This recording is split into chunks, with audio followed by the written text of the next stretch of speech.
Сеньоры и сеньориты, дамы и господа, поговорив о плагиате музыкальном, сегодня мы отправимся в Советский Союз, где поговорим о плагиате бытовом, а точнее о заимствованных разработках и переработанных идеях, и попытаемся разобраться, что, кто и у кого позаимствовал.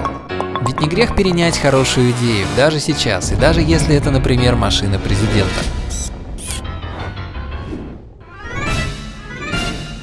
Лимузин номер 1 – работа тысяч российских инженеров и техников. Новый российский автомобильный бренд «Аурус». Автомобили нового российского бренда «Аурус» на сегодняшний день – это венец стремления России к импортозамещению. Российские специалисты наглядно показали, что и без западных запчастей у нас можно с нуля создать мощные двигатели, уникальные колеса, необычный дизайн и простое, но в то же время мощное информационное обеспечение. Казалось бы, заимствование очевидно. В качестве основы, в качестве фундамента нашей стилистической проработки мы выбрали, конечно же, Rolls-Royce Phantom. Судя по этим полосочкам, это ЗИС-110. Да, мы выбрали автомобиль ЗИС-110. Это именно первый автомобиль для первых лиц государства, который также позаимствовал облик Packard 180. Впрочем, сегодня мы остановимся не на советском автопроме, который пестрел заимствованиями, а на индустрии игр и развлечений СССР. И поскольку интернет просто напичкан статьями о заимствованиях и в этой сфере, мы попробуем попутно разобраться в правомерности таких обвинений. Какие ваши доказательства?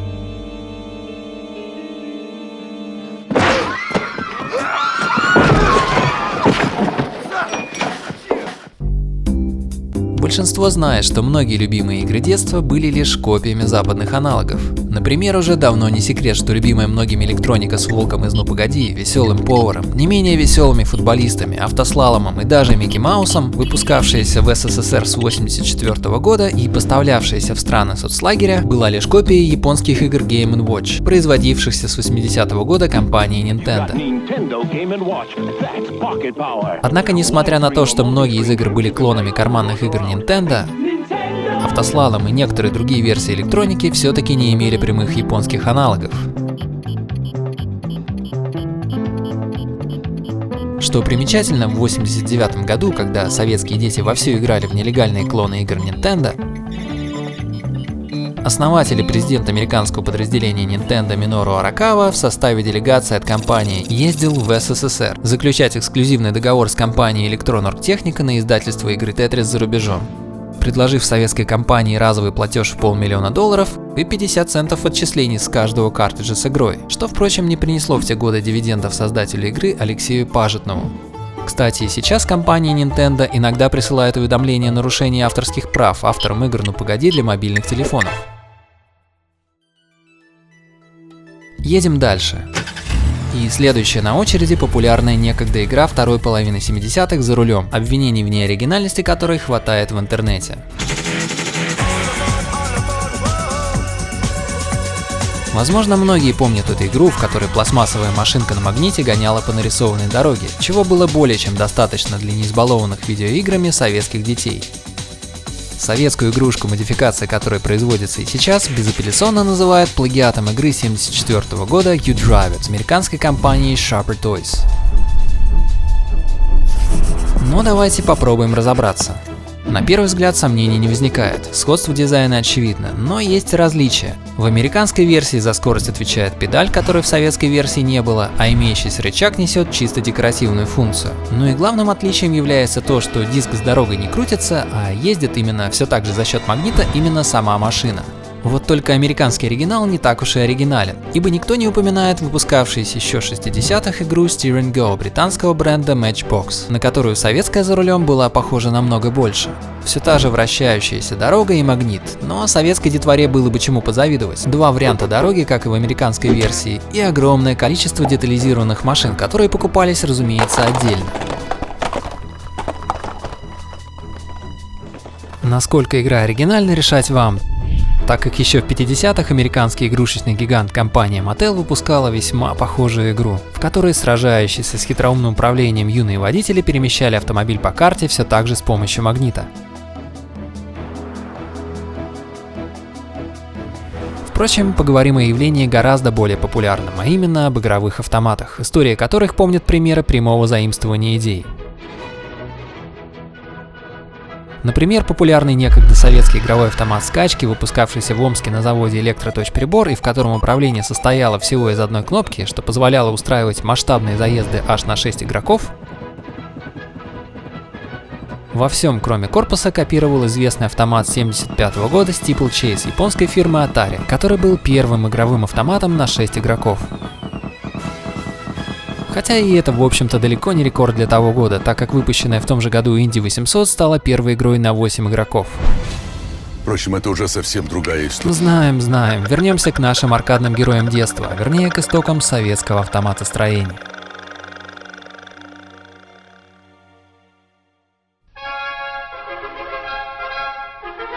В 1971 году в Москве с большой помпой прошла международная выставка игровых автоматов и аттракционов «Аттракцион 71». Ажиотаж был неимоверный, неискушенная советская публика хлынула смотреть на заморские диковинки. Выставка аттракционов в Москве.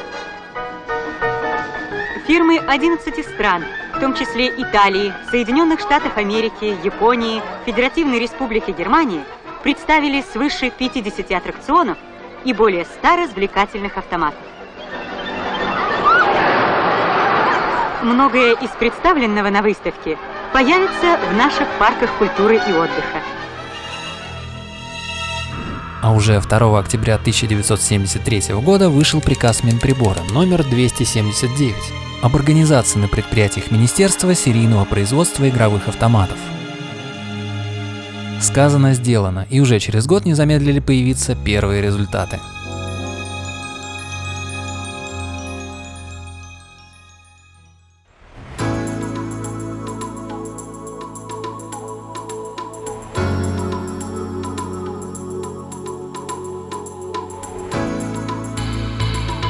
Одной из новинок, а по совместительству еще и одним из самых узнаваемых и запоминающихся атрибутов советского детства был легендарный морской бой, разработанный в 1974 году и выпускавшийся Серпуховским радиотехническим и Северодонецким приборостроительным заводами.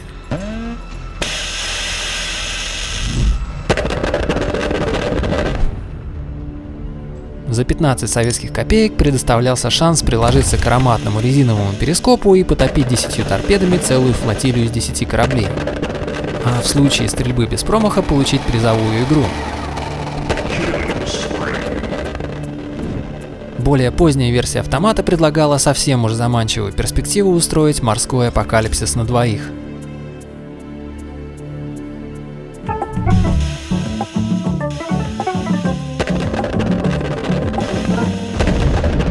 С появлением интернета стала появляться и информация о заимствованиях в советских разработках, и легенду детства не замедлили назвать плагиатом американского автомата Sea Devil, выпущенного знакомой многим по Mortal Kombat фирмой Midway в 70-м году.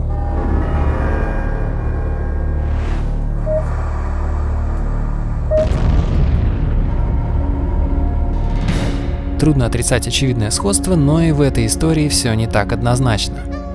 Стоит отметить, что это не первая и далеко не последняя подобная разработка американцев. До Sea Devil существовала и более ранняя разработка Midway Sea Raider. Но и она не является оригиналом. Ведь еще в 1966 году всем знакомая японская фирма Sega произвела фурор своим автоматом перископ.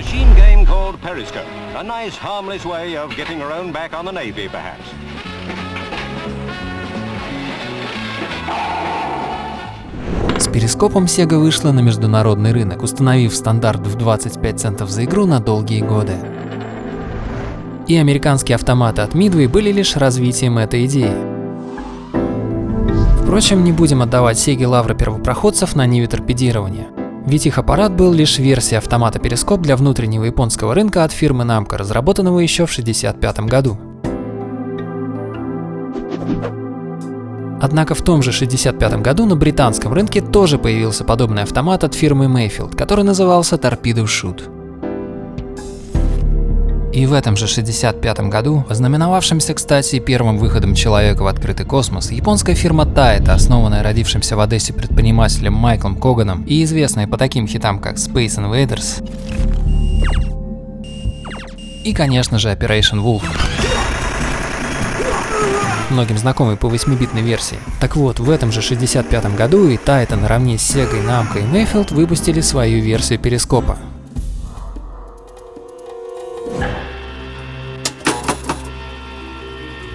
Так кто же был первый? Перенесемся в США в послевоенный 46 год, когда фирма Bally выпустила автомат Undersea Raider, весьма похожую игру.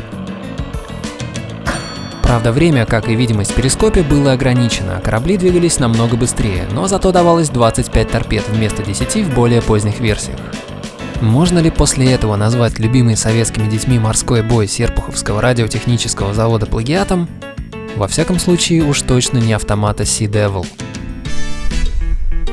Оставим выводы на откуп зрителям, ибо сколько людей, столько и мнений, а мы лишь попытались разобраться в этой, безусловно, не самой изученной теме. Будет приятно, если поделитесь мнением в комментариях, а может быть даже лайком, и, конечно же, подписывайтесь, чем окажете автору большую честь. До новых встреч!